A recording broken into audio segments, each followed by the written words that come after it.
Lahore central jail में 23 मार्च 1931 की शुरुआत किसी और दिन की तरह ही हुई थी। फर्क सिर्फ इतना था कि सुबह सुबह जोर की आंधी आई थी, बहुत तेज। लेकिन जेल के कैदियों को थोड़ा अजीब सा लगा जब 4 बजे ही वार्डन चरत सिंह ने उनसे आकर कहा कि वो अपनी अपनी कोठरियों में चले जाएं। उन्होंने कारण नहीं बताया था। उनके मुंह से सिर्फ ये निकला कि आदेश ऊपर से है। अभी कैदी सोच ही रहे थे कि माजरा क्या है।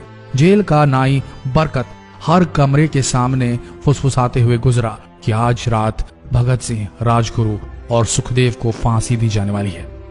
उस क्षण की निश्चिंता ने उनको झकझोर कर रख दिया। कैदियों ने बरकत से मनुहार की कि वो फांसी के बाद भगत सिंह की कोई भी चीज जैसे पेन, कंघा या घड़ी उन्हें ला कर दें ताकि वो अपने पोते पोतियों को बता सकें कि कभी वो भी भगत सिंह के साथ जेल में बंद थे। बरकत भगत सिंह की कोठरी में गया और वहां से उनका पेन और कंघा ले आया। सारे कैदियों में होड़ लग गई कि किसका उस पर अधिकार हो। आखिर में ड्रॉ निकाला गया, लाहौर कॉन्स्पिरेसी केस। अब सब कैदी चुप हो चले थे। उनकी निगाहें उनकी कोठरी से गुजरने वाले रास्ते पर लगी हुई थी। भगत सिंह उनके साथ फांसी पर लटकाए जाने के लिए उसी रास्ते से गुजरने वाले थे। एक बार पहले जब भगत सिंह उसी रास्ते से ले जाए जा रहे थे तो पंजाब कांग्रेस के नेता भीमसेन सच्चर ने आवाज ऊंची कर उनसे पूछा था, आप और आपके साथियों ने लाहौर कॉन्स्पिरेसी केस में अपना बचाव क्यों नहीं किया? भगत सिंह का जवाब था, इनकलाबियों को मरना ही होता है क्योंकि उनके मरने से ही उनका अभियान मजबूत होता है, अदालत में अपील से नहीं। वार्डन चरत सिंह भगत सिंह के खैर ख्वाह थे और अपनी तरफ से जो कुछ बन पड़ता था उनके लिए किया करते थे। उनकी वजह से ही लाहौर की द्वारकादास लाइब्रेरी से भगत सिंह के लिए किताबें निकलकर जेल के अंदर आ पाती थी। भगत सिंह की जेल की जिंदगी काफी कठिन थी। किताबें पढ़ने का शौक हो चला था उन्हें कि एक बार उन्होंने अपने स्कूल के साथी जयदेव कपूर को लिखा था कि वो उनके लिए कार्ल लिब्नेख्त की मिलिटरिज्म, लेनिन की लेफ्ट विंग कम्युनिज्म और ऑप्टन सिंक्लेयर का उपन्यास द स्पाई कुलबीर के जरिए भिजवाएं। भगत सिंह जेल की कठिन जिंदगी के आदी हो चले थे। उनकी कोठरी नंबर 14 का फर्श पक्का नहीं था, उस पर घास उगी हुई थी। कोठरी में बस इतनी ही जगह थी कि उनका 5 फुट 10 इंच का शरीर बमुश्किल उसमें लेट पाए। भगत सिंह को फांसी दिए जाने से 2 घंटे पहले उनके वकील प्राणनाथ मेहता उनसे मिलने पहुंचे। मेहता ने बाद में लिखा कि भगत सिंह अपनी छोटी सी कोठरी में पिंजड़े में बंद शेर की तरह चक्कर लगा रहे थे। इनकलाब जिंदाबाद। उन्होंने मुस्कुराकर मेहता को स्वागत किया और पूछा कि आप मेरी किताब रिवोल्यूशनरी लेनिन लाए या नहीं। जब मेहता ने उन्हें किताब दी तो वे उसे उसी समय पढ़ने लगे मानो उनके पास अब ज्यादा समय न बचा। मेहता ने उनसे पूछा कि क्या आप देश को कोई संदेश देना चाहेंगे? भगत सिंह ने किताब से अपना मुंह हटाए बगैर कहा, सिर्फ 2 संदेश, साम्राज्यवाद मुर्दाबाद और इनकलाब जिंदाबाद। इसके बाद भगत सिंह ने मेहता से कहा कि वो पंडित नेहरू और सुभाष चंद्र बोस को मेरा धन्यवाद पहुंचा दे जिन्होंने मेरे केस में गहरी रुचि ली थी। भगत सिंह से मिलने के बाद मेहता राजगुरु से मिलने उनकी कोठरी पहुंचे। राजगुरु के अंतिम शब्द थे, हम लोग जल्द मिलेंगे। सुखदेव ने मेहता को याद दिलाया कि वो उनकी मौत के बाद जेलर से वो कैरम बोर्ड ले लें जो उन्होंने उन्हें कुछ महीने पहले दिया था। मेहता के जाने के थोड़ी देर बाद जेल अधिकारियों ने तीनों क्रांतिकारियों को बता दिया कि उनको वक्त से 12 घंटे पहले ही फांसी दी जा रही है। अगले दिन सुबह 6 बजे की बजाय उन्हें उसी शाम 7 बजे फांसी पर चढ़ा दिया जाएगा। भगत सिंह मेहता द्वारा दी गई किताब के कुछ पन्ने ही पढ़ पाए थे। उनके मुंह से निकला, क्या आप मुझे इस किताब का एक अध्याय भी खत्म करने नहीं देंगे? भगत सिंह ने जेल के मुस्लिम सफाई कर्मचारी बेबे से अनुरोध किया कि वो उनके लिए उनको फांसी दिए जाने से 1 दिन पहले शाम को अपने घर से खाना जरूर लाएं। लेकिन बेबे भगत सिंह की इच्छा पूरी नहीं कर सके क्योंकि भगत सिंह को 12 घंटे पहले फांसी देने का फैसला ले लिया गया और बेबे जेल के गेट के अंदर ही नहीं घुस पाए। थोड़ी देर बाद तीनों क्रांतिकारियों को फांसी की तैयारी के लिए उनकी कोठरियों से बाहर निकाला गया। भगत सिंह, राजगुरु और सुखदेव ने अपने हाथ जोड़े और अपना प्रिय आजादी गीत गाने लगे।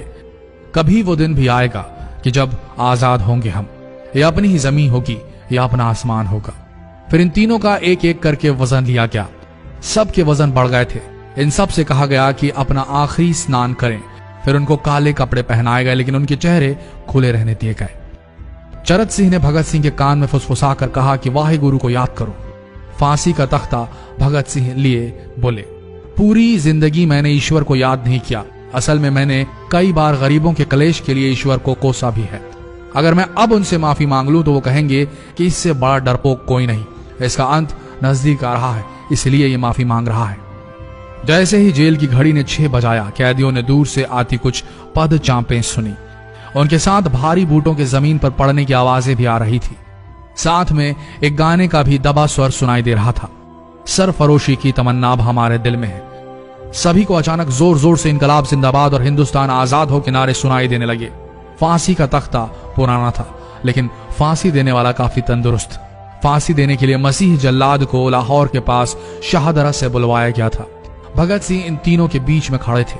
भगत सिंह अपनी मां को दिया गया वो वचन पूरा करना चाहते थे कि वो फांसी के तख्ते से इनकलाब जिंदाबाद का नारा लगाएंगे।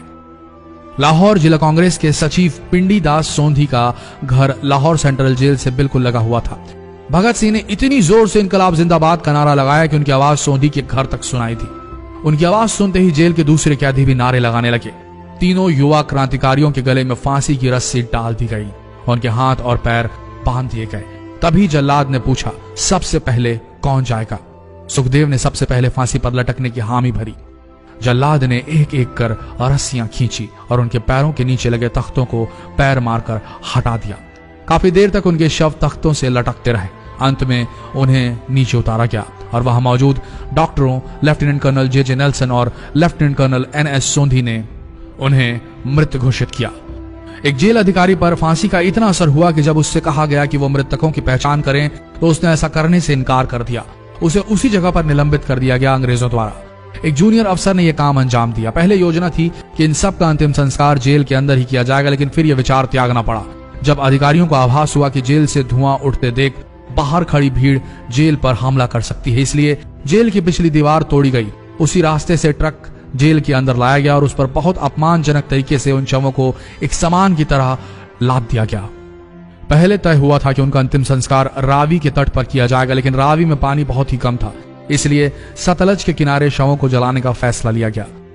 उनके पार्थिव शरीर को फिरोजपुर के पास सतलज के किनारे लाया गया। तब तक रात के 10 बज चुके थे। इस बीच उप पुलिस अधीक्षक कसूर सुदर्शन सिंह कसूर गांव से एक पुजारी जगदीश अचरज को बुला लाए। अभी उनमें आग लगाई ही गई थी कि लोगों को इसके बारे में पता चल गया। जैसे ही ब्रितानी सैनिकों ने लोगों को अपनी तरफ आते देखा, वो शवों को वहीं छोड़कर अपने वाहनों की तरफ भागे। सारी रात गांव के लोगों ने उन शवों के चारों ओर पहरा दिया। अगले दिन दोपहर के आसपास जिला मजिस्ट्रेट की दस्तखत के साथ लाहौर के कई इलाकों में नोटिस चिपकाया गया, जिसमें बताया गया कि भगत सिंह, सुखदेव और राजगुरु का सतलज के किनारे हिंदू सिख रीति से अंतिम संस्कार कर दिया गया है। तो ये थे भगत सिंह की जिंदगी के वो 12 आखिरी घंटे। आशा करते हैं इस वीडियो में सुनाई गई ये कहानी आज युवा पीढ़ी के दिलों में मर चुके देशभक्ति को जगाने में कामयाब होंगे। जितना हो सके इस संदेश को पूरे देश में पहुंचाएं। इस वीडियो को शेयर करें फेसबुक पर, व्हाट्सएप पर, और हो सके तो इस पेज को फॉलो करें ताकि ऐसे ही वीडियोस आप तक सही समय पर पहुंच सके। मिलते हैं अगले वीडियो में, तब तक के लिए आप सबका धन्यवाद।